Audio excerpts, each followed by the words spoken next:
I used to get my blood work done when something felt off, but over the years, I started to sense like low energy, mood swings, and I kept brushing it off as like I'm tired, high stress job, all of those things. And I looked into my options and tried to research a little bit more. And then I chose to find out more about my health with Function Health. It's not just feeling tired, there's actual real data behind it. Function tracks 160 plus biomarkers, hormones, heart health, stress, toxins, all in one dashboard. And turns out my cortisol was like sky high. My vitamin D levels were very low. Magnesium was very low. It is for adults, 18 plus, no matter your gender, health stage. Function really helped me understand my body's story. Learn more at www.functionhealth.com/lovely, all caps, no hyphen. Your future self will thank you.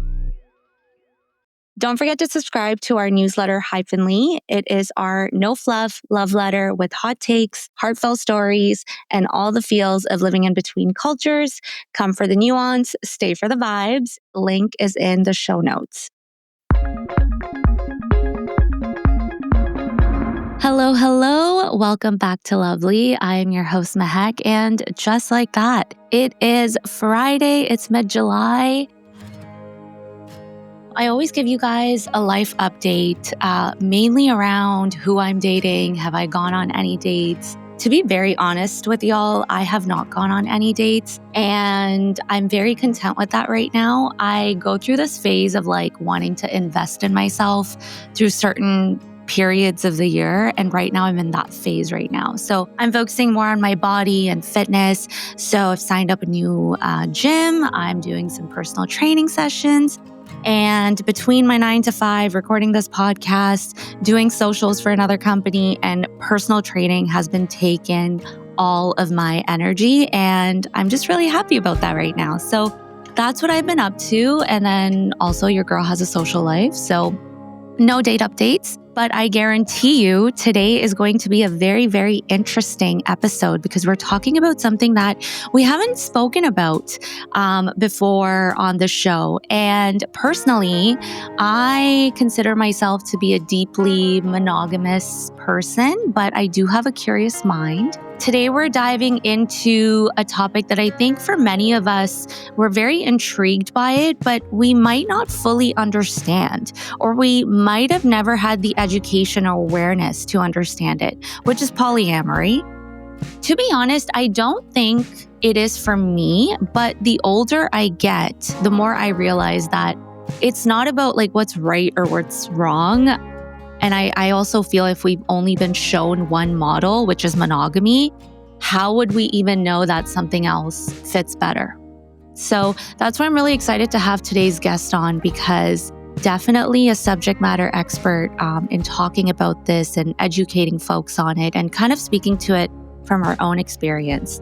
So today I have Leanne Yau. She is a British sex and relationship educator, speaker, and the voice behind Polyphilia blog on Instagram and TikTok, where she creates a lot of thoughtful, nuanced, and incredibly informative content on non-monogamy, relationship dynamics, and really unlearning the myths that we grew up with around love, sex, and exclusivity.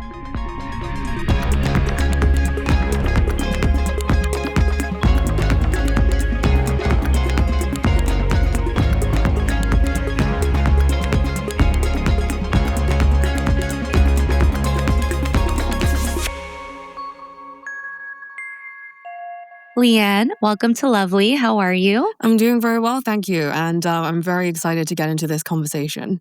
Before we get into the polyamory part, I want to zoom out a little, right? And I think doing this podcast and having so many guests has really made me think about how our identity and race and culture, or even being the child of immigrants, shape how we view love and relationships. And I think the way that we were raised doesn't just affect who we date, but how we date. So I would love to know what's been your connection to immigrant identity. And I guess how has the way you grew up shaped the way you think about all of these things that I just mentioned? It's such a big question, so it's probably going to have a long answer. I guess I would consider myself a first-generation immigrant, but like with asterisks. I was born in the UK, and my parents were in the UK for a little bit. But then when I was 1, we moved back to Hong Kong, which is where I'm from, and where my parents are from. Stayed there, grew up there until I was 16, and then I came to the UK again. I would consider myself like a third culture kid, like in that, I grew up in Hong Kong, which is a very kind of cosmopolitan, kind of very international kind of city. We've obviously now spent a lot of time in the UK as well. But even before that, like I went to an international school. I guess had a very westernized upbringing. I mean, there was a culture shock when I came here, but like probably not as big as you might expect, especially because Hong Kong used to be under British colonial rule. And so literally the handover of Hong Kong like back to China like happened the year before I was born. So that's a very interesting history there. I feel like you can kind of pick and choose like the things that resonate with you most, right? Like I'm not the kind of person who is like, oh, well, I am this and this is the way it's always been done. So I'm just going to do it the way that everyone else has always done it. I've always been like, there are all these different perspectives at play. I want to learn more about kind of different ways of doing things and different ways of thinking about things and then pick what works best for me. So I guess now that I'm saying all this, I can see how that influenced my view on love and relationships because, like I realized that I wanted to practice non-monogamy from like a relatively young age, like compared to most people. Like I would say most people, they like that I meet anyway, they explore in like their 20s, maybe their 30s, maybe later. But I started my first open relationship, like I was 17 years old. I've been non-monogamous for like almost as long as I've been in the UK. And I had kind of been thinking about kind of queerness as well. Like, I don't think I had the space to explore that back in Hong Kong. But once I came here and like I had a bit more kind of independence, I was away from home, I was away from my family, I was away from like the culture that like I was so kind of like steeped in. I was able to kind of think more of like, oh, well, what do I want? And who am I really? And what kind of things do I want to try? And what am I curious about? I was practicing non-monogamy from 17.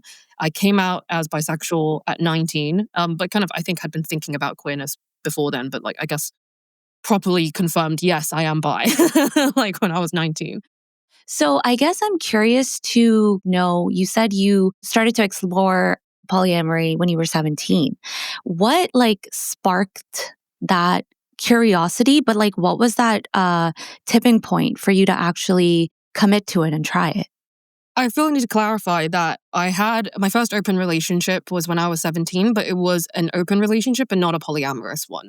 This is good that you brought it up because I was going to ask, are as an open relationship and being polyamorous the same thing, but it's different? What's different about it?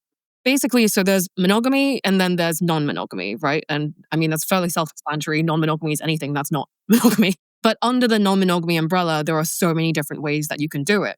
Broadly speaking, I think it's more of a spectrum, right? But like among that spectrum, like obviously there are kind of distinct like categories, but like people mix and match, they kind of fall in between, etc. But broadly speaking, I would say there are like 4 types of non-monogamy, and this is very general. Okay. The type of non-monogamy is probably that's closest to monogamy is like what is called monogamish, which is where like you are mostly monogamous. You're generally like on a regular basis, kind of day to day, you are monogamous.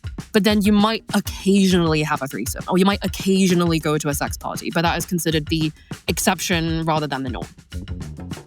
And then further along, you've got swinging. And swinging is typically an activity that people do together as a couple. So, you regularly go out to meet other singles, other couples, other groups of people, and you have recreational group sex, right?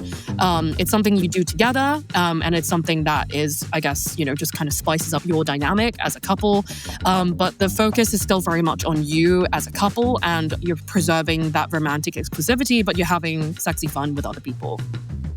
And then you've got open relationships, which is also still having that romantic exclusivity, but kind of, you're more kind of sexually open, but you're also doing things separately. You can do things together and separately. There's a bit more freedom there. You might seek out kind of friends with benefits, and, it's very loose, right? Like kind of obviously you can still develop emotional intimacy, but not necessarily romantic.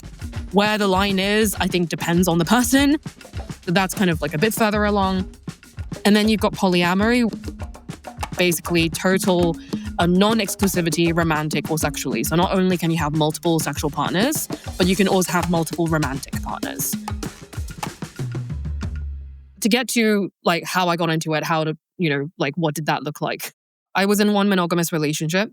It was fine, but that partner actually ended up cheating on me towards the end of the relationship.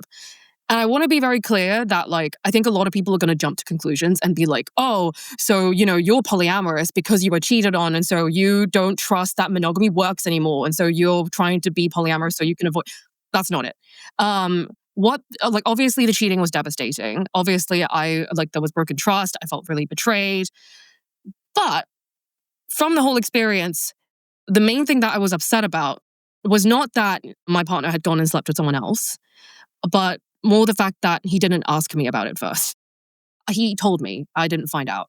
You were with this individual. You found out he came to you to confess that he cheated on you.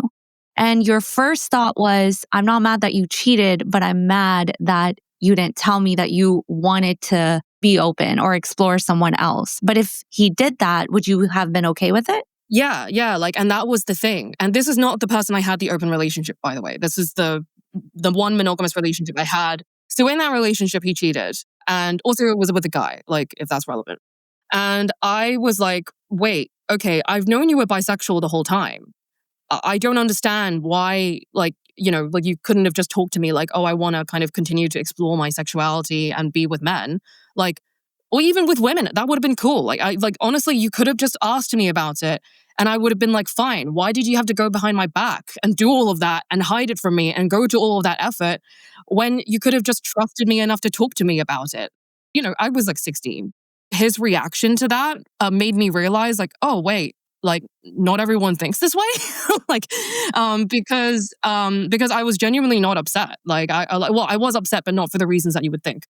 That experience kind of taught me yes, kind of cheating is devastating, etc. But also the whole thing of the lying, the betrayal, the lack of trust, etc. That could have been avoided with the conversation.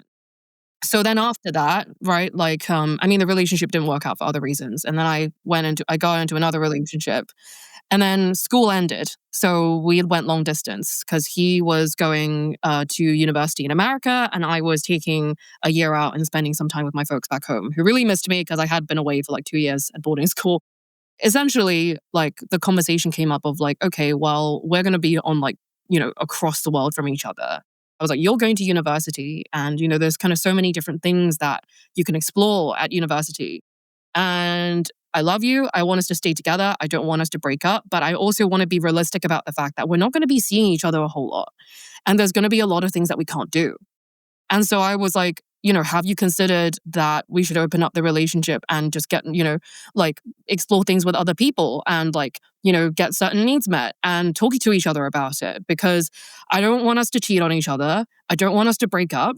I don't want us to kind of resent each other for not being able to meet each other's needs because we're long distance. So it makes sense to solve all of that by just making a practical and logistical decision to open up the relationship. The whole thing was extremely logical to me. And fortunately, at the time, my partner was like, hell yeah, that makes so much sense. Let's do it. Which is, again, a very unusual thing. I was very lucky to have found someone who was on the same page as me because I know that a lot of people who are trying non-monogamy for the first time, usually there's kind of one person who's a bit more unsure or reluctant, or they might have to break up because they don't want the same things. For me, that was not an issue. We were like, yeah, we want the same things. Let's go, So I had a relatively smooth kind of transition into it because I was with someone who wanted the same things I did.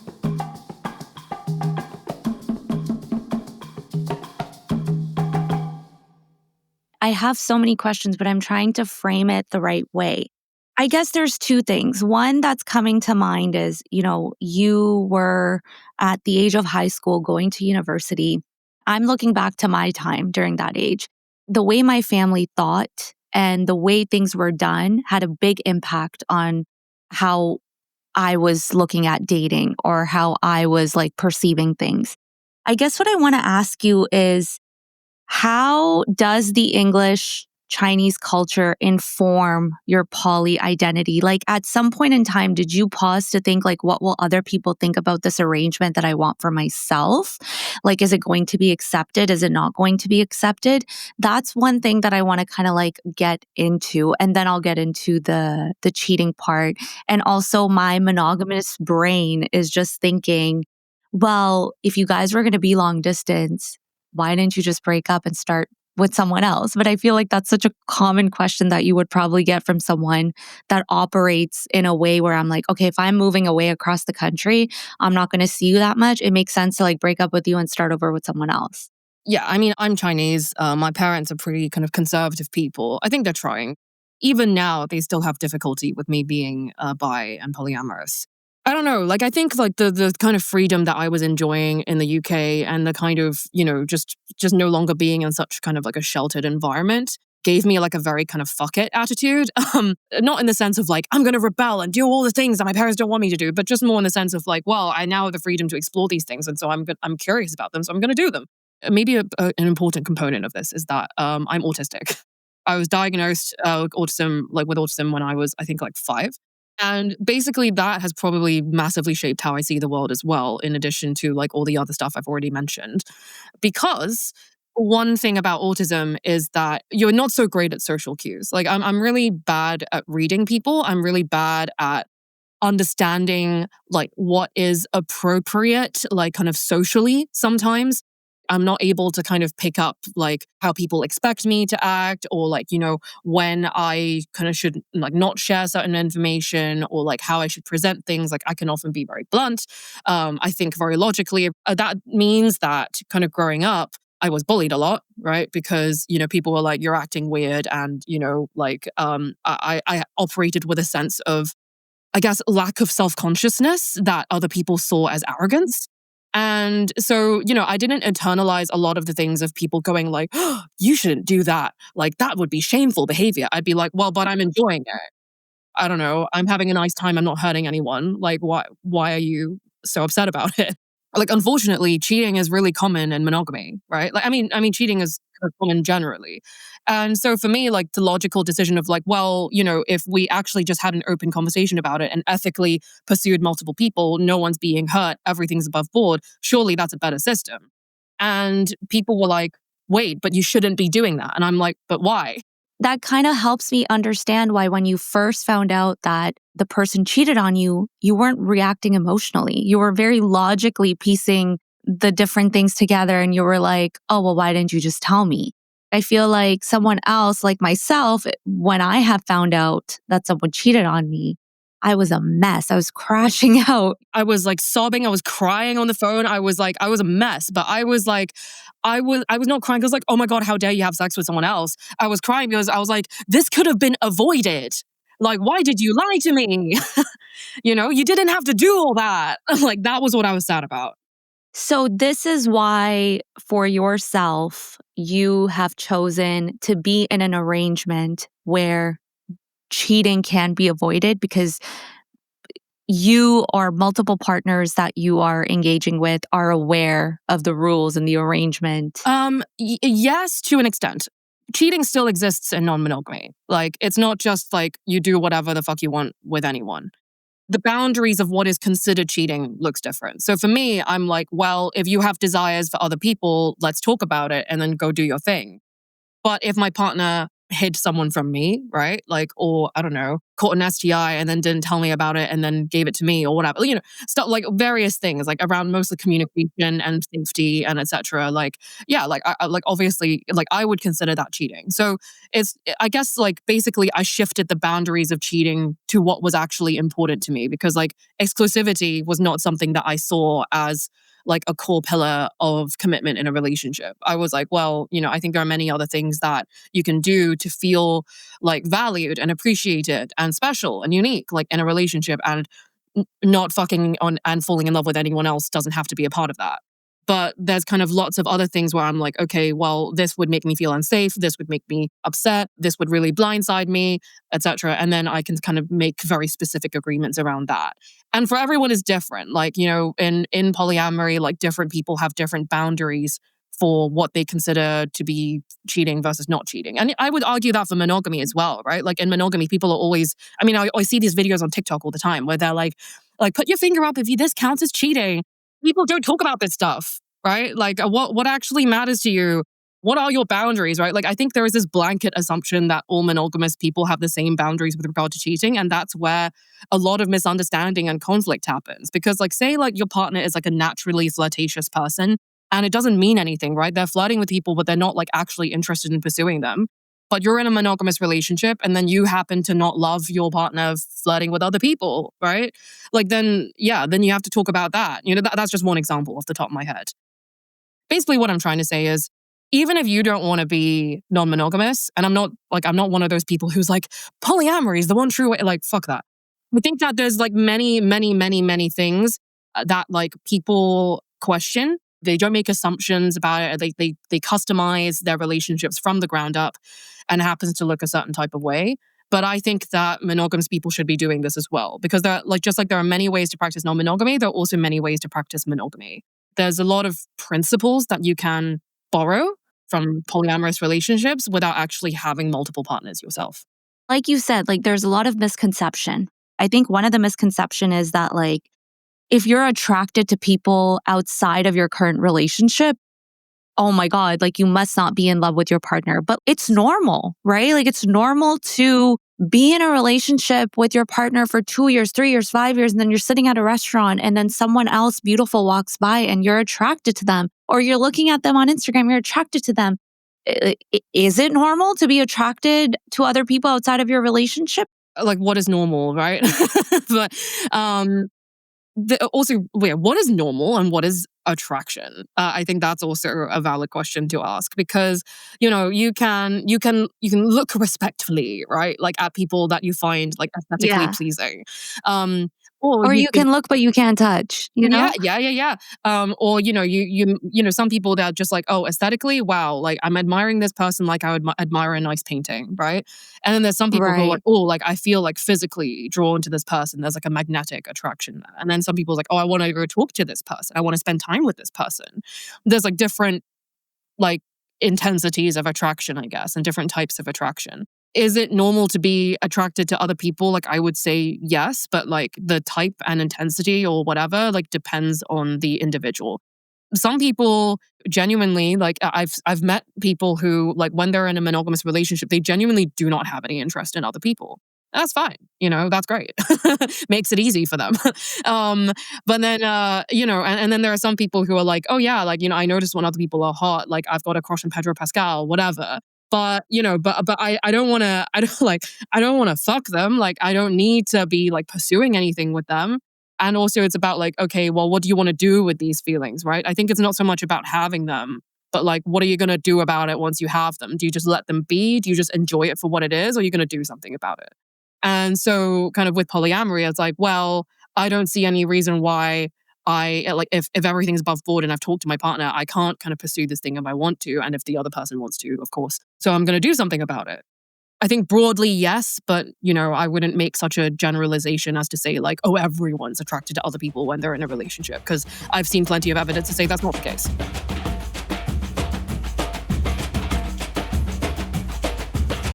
This message is sponsored by Greenlight.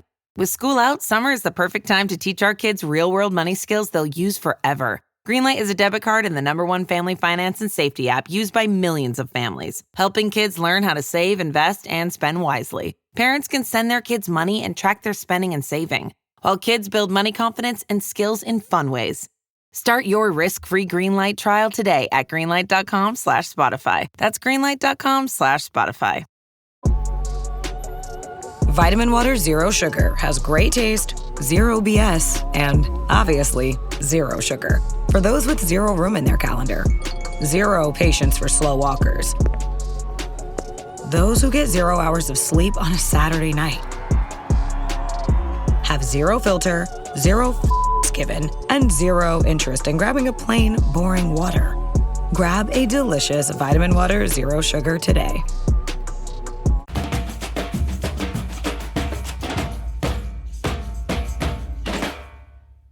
want to kind of dive into common misconceptions that you hear about polyamory, but like if you had a billboard and you could put like polyamory is not, like what would that be?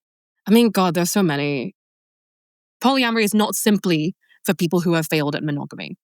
I think like a lot of people assume that polyamory is like this consolation prize for like if you're just bad at monogamy. Like I was in one monogamous relationship and, I wouldn't really do it again, but I didn't cheat. I was fine. I was perfectly fine being, quote unquote, loyal kind of to my partner. He was the one who cheated, if anything, and he's the one who's still monogamous now. There are definitely kind of people who didn't feel that monogamy was a good fit and then were polyamorous later. But like, you don't have to be good at monogamy to be good at polyamory. Like you can be naturally inclined or actively choose whatever. And it's also not for people who are in failing monogamous relationships. Like if you have communication issues, if you have boundary issues, if you have conflict resolution issues, if you add more people into that mix, you're just going to make the mess worse. Like you don't fix the mess by adding more people into it. Like, it's kind of the same as like when people are like, oh, our relationship's in flames, let's have a baby. You can't even properly give your time, attention, or even communicate to one person. What makes you think by adding more people in the mix is going to magically resolve the issues that you have to work Yeah. on, you know? Yeah. So whether you're having a baby or you're adding more partners in, like either way, it's the same thing, right? Like you're adding more people in, you're giving kind of your attention to more people. And like, if you're just doing it to avoid the mess of your relationship, then you're just making that mess other people's problem. And that's not responsible. Yeah, and also I think another misconception, you tell me if it's a misconception or if you think this is the truth, but do you personally think that you need to be wired a certain way internally to pursue polyamory? Or again, you're a subject matter expert in this, you educate people around this. For me, I feel like a lot of the way we choose to approach relationships comes from social conditioning, comes from our upbringing, comes from our own like asking ourselves internally, what do we want? What type of relationship do we want? But do you think to a certain extent you have to be wired differently where you're not feeling being jealous or being okay with seeing the person you love have multiple partners? Like, how does that work? Again, that's like a yes and no. I think that some people engage in polyamory because it's what feels like intrinsic to them. I would say I'm one of those people, and that's why I guess I kind of started doing it so young. And there are some people who engage in it for a variety of reasons, like out of kind of personal choice. I also think that with regard to the nature-nurture argument, like, yes, like we are all influenced by our biology to an extent, but we're also influenced by, our cultural upbringing, the values we're raised with, etc., and the values that are enforced upon us. And so I think it's very hard to separate those things. If you look at evolutionary biology and you look at kind of the science of, like human sexuality or whatever, like technically speaking, humans are biologically non-monogamous. Like biologically, we have capability of being attracted to kind of like multiple people and to mate with multiple people throughout our lives, etc. Like we're not, like we don't just find one person and stay with them forever. Like if that was the case, then the 10 Commandments wouldn't be talking about cheating as a thing to discourage people from doing, because people wouldn't be doing it if it was natural to them, right? So it's clearly something that we need to like stop ourselves from doing. And this is not me saying like, oh, we should just embrace our biology and all be non-monogamous. Like, no. I think that you're allowed to choose monogamy or be monogamous, whatever, like for like a variety of reasons. And also there is a huge cultural pressure on you to be monogamous. And for some people, it's like, well, if I can take it or leave it, I may as well go the easier route, right? Like I may as well kind of do what is kind of socially acceptable so there's less friction in my life. So that can be, like a reason that people engage in monogamy, even if they have the capability to be non-monogamous, for example. I think some people are wired that way, maybe. But then I also think that like other people kind of choose it for like personal growth reasons or just to have a bit of fun, or it's because that's what they want at like a certain point in their life, or I don't know, like a variety of things. Yeah, so I wouldn't say it's so cut and dry. Thank you for explaining that to me. I'm curious, like with your current state right now, Leanne, Are you seeing multiple people? Like, what type of arrangement are you in right now? You're asking me this at a very interesting time in my life. I've had multiple partners for a long time, but like they have kind of differing levels of like intimacy and closeness and the types of connections, etc. So if you want to talk about like my longest partnership is actually not a romantic one. It's a friend with benefits that has been going on 9 years. We've been friends who sleep together, but we are not dating. And that's been going on for nearly a decade. We met at university. Actually, no, we met before university. And yeah, and we've kind of had a casual dynamic for a long time. We're currently long distance. We used to be a bit closer. Obviously, we're at university together, but like careers, job, life, yeah. How often do you see this person? So I mean, these days, like, I think, we keep in touch on messages and stuff, but like we see each other maybe like once every couple months. Like I said, it's very fluid. In measuring in terms of like duration, that's kind of my longest connection. If we're talking about intensity of connection and kind of closeness and intimacy, etc., I have a partner of 3 years who who is my romantic partner and we live together. And I'm dating other people, but I wouldn't say at this point in time that I've like reached a point with any of these people where I would consider like them like a partner, right? We're dating, we're exploring, we're seeing how things work out kind of thing. And I've got like a smattering of like friends with occasional benefits. And of course, also platonic friends who I don't sleep with, just to be clear. But yeah, I think, depending on your definition of partner, if you're talking purely romantic partners, currently I have one. But if you're talking about like, romantic, sexual, then I don't know, anywhere from like 6 to 9, depending on kind of frequency. Because like I've one person who I technically have sex with when we meet, but we see each other like once a year. So like, does that count as a partner? You tell me. It's like a network of people. But the reason why I'm saying this is an interesting time that you're asking this is because so my partner of 3 years and we currently live together. We have been together 3 years. We've lived together for about a year and a half. But he's actually going to be moving out in about like a month or two. Like not because of anything to do with our relationship, but because, the job market is shit, the economy is shit, and he's had to look for a new job outside of the city that we live in. And the last thing I want is for his career to be stunted by our living arrangement. So I was like, right, so look outside our city. And so he's found a place that's like, I think 2 hours away. And so, yeah, like in a month or two, we won't be living together anymore. And I guess we will be in what is typically called like a partnership or like a living apart together relationship, except it's also polyamorous. And so, yeah, very interesting and exciting times for us because, like, even though we have a really lovely, like domestic dynamic, my partner has always wanted to explore what it would be like to live alone. That's something he's never tried in his life. I've done it before. I really liked it. I think there are pros and cons to living with a partner versus living alone. But he's never had that experience. So I was like, well, this is your opportunity to try that. So like, go ahead and explore that. Like I said, I always want to support people to like discover new things about themselves and to choose things with information, right? And if this is the process that he needs to go through to find that information to make that decision about like, okay, am I happiest living alone and having my own space, or am I happiest living with you? Then I'll be like, yeah, go and find that out. So in the future, we might move back in together, or we might, he might move back to my city, and then we'll live in separate places. But obviously, still see each other and stuff. I'm just thinking if that was happening to me, I don't know if I would be able to think of it from like that logical perspective. But I guess when like you really care about your partner, you love your partner, like you said, your partner made it clear that they wanted to kind of see what's outside of like living alone. And I think living alone is such an important step in your journey. Like you get to learn so much about yourself, how you do things. So I really, really respect that. Before anything else, like you're also looking at what they need, rather than just focusing on how you operate or what would be the best ideal outcome for you. And all of this is kind of making me think about a topic that I've heard you talk about, which is relationship hierarchy. Everything that you said around like friends, then friends with benefits and romantic partners in terms of weight, value, intensity.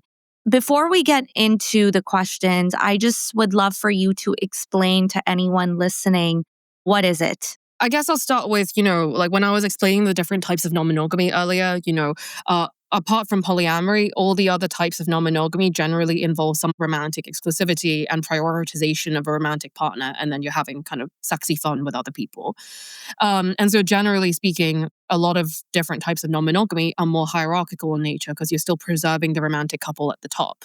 Whereas in polyamory, because you have total non-exclusivity, like that's a bit more fluid. Like, yes, you can still choose to be like, okay, well, I have a spouse, and they're my number one. And then we have other romantic partners, but they're not going to be on the same kind of level of priority, like as this person. Or you can be like, well, I'm just going to have relationships be what they want to be. I'm going to kind of like personalize it with kind of each person that I'm with. I don't have one partner who decides like how our other relationships are going to look. It's like on a very kind of individual connecting with other people kind of level.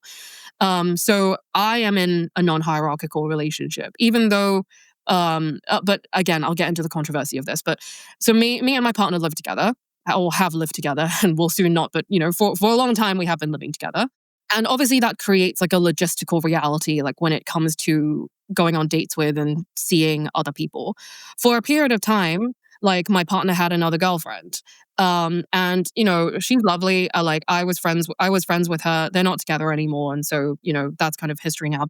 There was a lot of kind of logistical stuff when it came to like, okay, can like how are we going to navigate sleepovers? Are the dates going to happen here? Are going to happen at her place? Like, how do you feel about having sex while like my partner is like pottering about like doing chores in the kitchen? Like, there's like so many kind of different things. Like, and just for the record on that question, like I didn't mind my partner having sex with someone else like while I was around, but actually he couldn't relax. And so like him and his other girlfriend ended up spending most of the time at her place just so they could just have that kind of privacy. And then was she poly as well? Yeah, of course, yeah. Like you're okay. And sorry, I'm jumping around, but like as you're meeting new people, do you tell them up front like, "Hey, I'm poly. Are you like how does that work?" Yeah. Like, I think it just like, why would we waste anyone's time, right? Like, True. I'm very much like it's in my profile, and if you don't read it, like we should talk about it. Like, I would, yeah, like I don't really. I mean, different people have different approaches, but like I generally don't waste my time dating monogamous people. There are some monogamous people who are okay with dating non-monogamous people, but they are in the minority, and I simply can't be bothered. Like, and so yeah, like I only exclusively date other non-monogamous people, even for casual stuff. Like all my kind of friends with benefits, like with the exception of the 9-year one, like he's kind of more monogamously oriented. So when he's in a relationship, we are friends, and when he's not in a relationship, then we're sleeping together. With the exception of that, all the other people that I'm seeing, yeah, like are non-monogamous. So like even if they get into a relationship, like our dynamic doesn't change and can still continue as it is. So that just kind of gives me more autonomy because like I hate it when I used to be fine with it, but like over time I was like, I got really tired of like sleeping with people and then them being like, oh, I've gotten into a monogamous relationship and my partner says I can't talk to you anymore. And I'm like, okay, like fine, whatever. I just got tired of that over time and I wanted more control like over how me and my partners can engage with each other, So yeah, I do say it up front. And if someone's monogamous, I immediately unmatch. Hypothetically, right? If tomorrow I met someone who like ticked all my boxes, right? In the very kind of colloquial sense, like they met all my emotional, sexual needs. I don't think that person exists, but hypothetically, if they did, like, and I met them tomorrow, I would still be polyamorous because like the right person for me, like would not want me to be monogamous. Whereas for some people, they might feel differently. If someone's like, oh, if I met the perfect person tomorrow who like, meant I didn't need anyone else, I'd just go for them. Whereas I'm like, well, no, like that's not how I see the world. Like I always want to be like discovering new things about myself. I always want to be exploring kind of novelty and variety and kind of being curious about things. And I also want to date people who are curious about that. So even if I like had one partner at any one point in time and, we're perfectly happy, just the two of us, like I still want that option. I still want that freedom of choice. I hear you. And again, I think it comes like when you're dating, it comes down to compatibility, but compatibility, a part of compatibility is also like, you know, the way you view like it's not just a tick box, but someone else might view it as that. So you're not compatible because you guys are not looking for the same thing.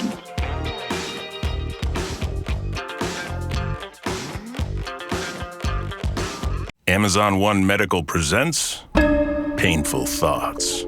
I've been on hold to make a doctor's appointment for 23 minutes now. The automated voice has told me 47 times that my call is very important to them.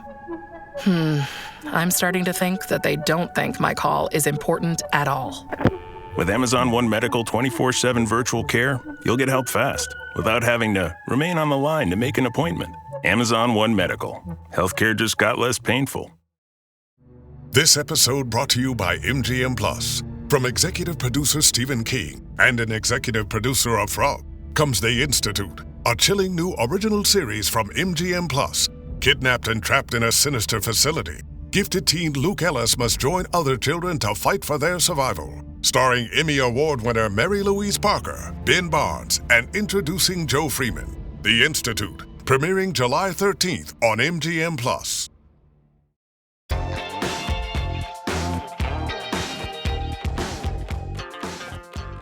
I want to go back to the controversy that you were talking about when it comes to relationship hierarchy. I have so many questions and thoughts. We would be here for like forever, but I'm really curious to hear what you were going to say. Yeah, so the controversy around hierarchy mainly is that people have different definitions of hierarchy. For some people, they feel that like if you live together or you're married or you have kids, that introduces an inherent hierarchy of sorts, like logistically. That's going to limit the kinds of things that you can do with other people. Obviously, if you get married, you can't get married to other people. If you have kids, you need to prioritize the kids, and there's lots of responsibilities that come along with that. That mean that it makes it harder to date other people, or maybe not necessarily harder, but it just looks different, right? And so some people feel that that is hierarchy. But then there's a different view of hierarchy where it's like, well, hierarchy is not so much the logistical stuff that you do, but more like the additional limits that you place on top of things. So some people feel that hierarchy is when, like you say, you're not allowed to have sleepovers with other people. You can do this sex position, but you can't do that sex position because that's exclusively for us. Or some people might be like, you know, you're not allowed to kind of go on holiday with your other partner, or like you can never introduce your partner to like your family. There's kind of a lot of control that kind of comes with that, and like there's a sense of maybe for some people, like I think that there's a protection kind of mindset that comes with that, right? Like of ensuring that you're number one. And you know, generally I'm like live and let live, right? But there are also kind of problems that come with making rules like that because they're not fail safe. Like, you know, if you set a rule, for example, that you're like, I don't want you falling in love more with someone else than you are in love with me. And so you're only allowed to go on a date with someone once a week and no more than that. Sometimes, like that kind of obstacle can increase the desire, if anything. I mean, you know, cheating is a thing in monogamy because people like the thrill of the secrecy. It's counterproductive to like stop your partner from doing what they want. Like in my view, I think it's more productive to be like, okay, what are our goals? Do we want the same things? And if we do, great. If we don't, maybe we need to think about renegotiating this relationship or not being together, right?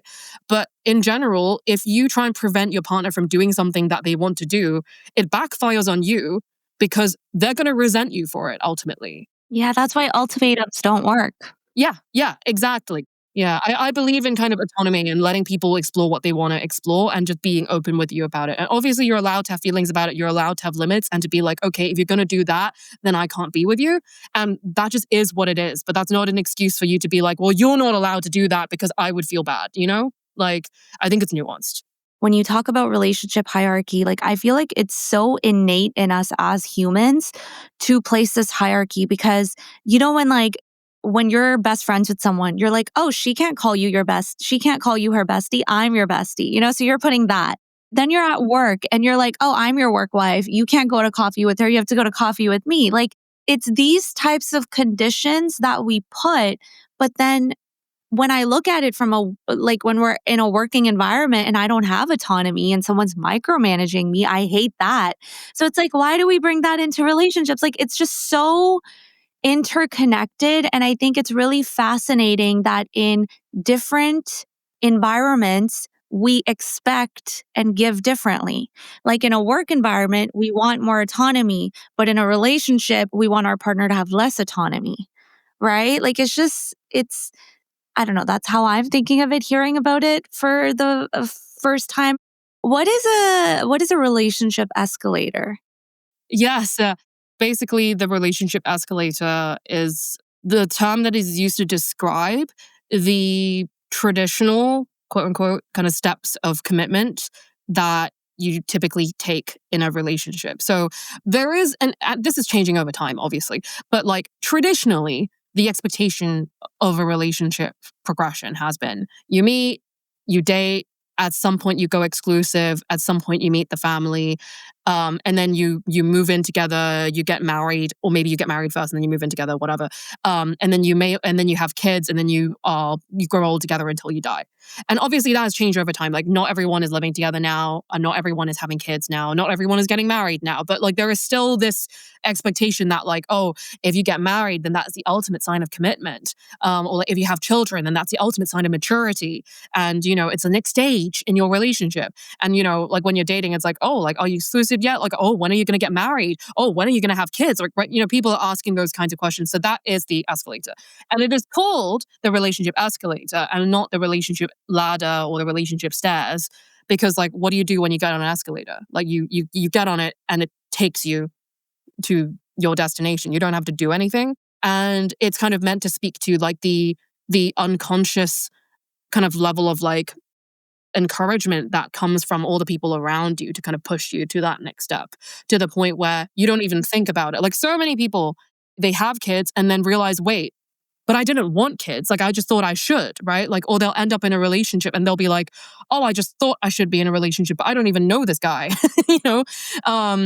And so, yeah, like the relationship escalator is kind of meant to make people question, like, okay, like rather than just kind of going on this path, think about each step that you want to take and think about like, is this actually for me, or is this actually what people just think I should be doing?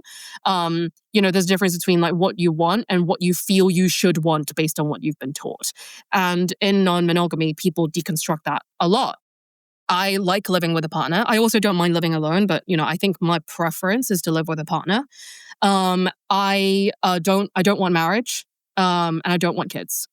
And there are plenty of people who are monogamous, right? Who also might make those choices, right? Which is great. And I think that more of that, we need to encourage that. Like not necessarily swearing off marriage and kids, but like, like having that option to think about like, and making the choices that are right for you. Because like, especially with kids, like if you're not sure about having kids, I would rather people not have them. Because like, I think it's such a big decision that you need to be 100% sure like that you want kids and you're prepared to raise them, and you're not just like thinking about it from like a narcissistic point of view of like, oh, I want someone to take care of me when I'm old kind of thing. Like, yeah, because you're going to fuck them up. You're truly going to fuck them up. And I seriously get so angry when I hear someone being like you said earlier, we're having problems in our marriage, having a kid will fix it. No, you're going to mess up that kid's life. And they're just, yeah, you're so right. You're so right. As we kind of start to wrap up, but before we do, I have my thoughts on the term relationship escalator, because I feel like dating these days, have you ever tried to go on an escalator but go the opposite direction? so you mean The obvious answer is no, because no one would do that. But I feel like dating feels like that these days because like it's supposed to be going this way, but you're actually like going backwards because like first base is you're sleeping with someone, then second base is like, you're doing this and then you're exclusive and then that. But I think the main point that we should all be making here is it really like the direction of it doesn't matter, but more of the steps. Like, is this the step that you actually want to take and want for yourself? Or is it just because you think people around you are taking those steps, so you need to do it? Or the person is pressuring you to take these steps, so you're doing it? I do think modern dating right now feels like you're stepping in the opposite direction of the escalator and you're trying to reach your destination, but it's not happening. Yeah, yeah, and it's and don't get me wrong, like you're allowed to want to have a certain destination, right? Like kind of some people date to marry, and that's fine. But then you got to find people who also want to date to marry, so you're not kind of putting people in positions that they don't want to be, or upsetting and disappointing yourself, right? And and yes, you're correct about like it's not about the escalator. And if you think about each of those steps individually on a kind of more flatter level, like this is actually touching on a different concept called relationship anarchy. Relationship anarchy is not a relationship style. It's more like I guess like a life philosophy, I guess, which is where all your relationships, not just romantic ones, but also your friendships, your family, like whatever, whoever the fuck you're connected to in your life, they are all important and valuable in their own unique and different ways. There isn't a hierarchy in the sense of like, oh, my partner or my family or whatever is the number one in my life and everyone comes second to them. Like, people are talking a lot now about like the loneliness crisis and how you should rely on your friends as well as your partners and not put like all of your needs on one partner, right? People are saying this even in monogamous circles, which is great. And relationship anarchy is about like, yes, like not just questioning like, okay, yeah, I have a romantic relationship and I want to take it to the next step, but we can decide what that next step looks like for us. And for us, that doesn't necessarily mean kids, marriage, cohabitation, right? And you could equally be like, well, actually, I really want to live with a friend. We are really domestically compatible. I want to live with them long term. Oh, I might even want to raise a kid with my friend because I think she'd be a much better parent than this loser of a boyfriend, for example. And people can make decisions like that. And so relationship anarchy is about like kind of flattening all of that, being like, okay, what do you want? Or like, who is actually compatible for the kind of things that you want? In what ways are your friendships and non-romantic connections just as valuable in their own way? And how can you invest in them in your own way and develop intimacy in that sense, right? And have like a robust support network. So you're not just relying on one person. And appreciating like the uniqueness of every single connection that you build with another human, no matter what thing that takes. Like, and there's a diagram online that you can look at, relationship anarchy, which is like, basically there's lots of different like plates. Like if you see it as like a menu, there's romantic, there's sexual, there's domestic, there's co-parenting, there's emotional support, there's financial, there's legal, there's creative. And basically it's like you can pick and choose. Like you can have a domestic and platonic dynamic. You can have like a non-sexual marriage. You can, whatever. Like, and so it's about like kind of picking and choosing rather than being like, oh, if I'm in a relationship then I got to do these steps. Like you can still do that if you want, but as long as you are sure that that is what you've thought about and that is actually what you want. Yeah, no, this has been such an eye-opening conversation, and I'm really grateful. And I want to thank you for being so generous by sharing your experiences, sharing the knowledge for anyone that's listening, and just starting to question these models. And I think the biggest transformation that we will have as people is really trying to understand what is it that we really desire or want, and exploring the different ways to get what we want. Like, yeah, you want to be happy, but what actually makes you happy and what are the different ways to get there?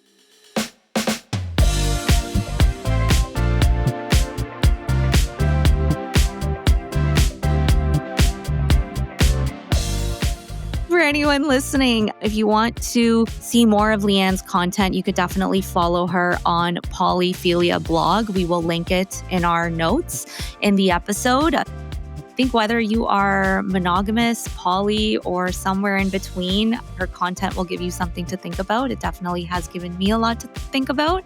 Leanne, thank you so much for being on the show today. Really happy to have you. Yeah, and thank you so much. Thank you so much as well for being so open-minded and curious and non-judgmental. Like, it's really nice to kind of be in a space where, we come from very different viewpoints about this, but we can have like a really good and enriching conversation. Yeah, it's very nice. Like when I talk to monogamous people on the internet, it doesn't go this well. So I appreciate that. I'm just very curious, but thank you so much.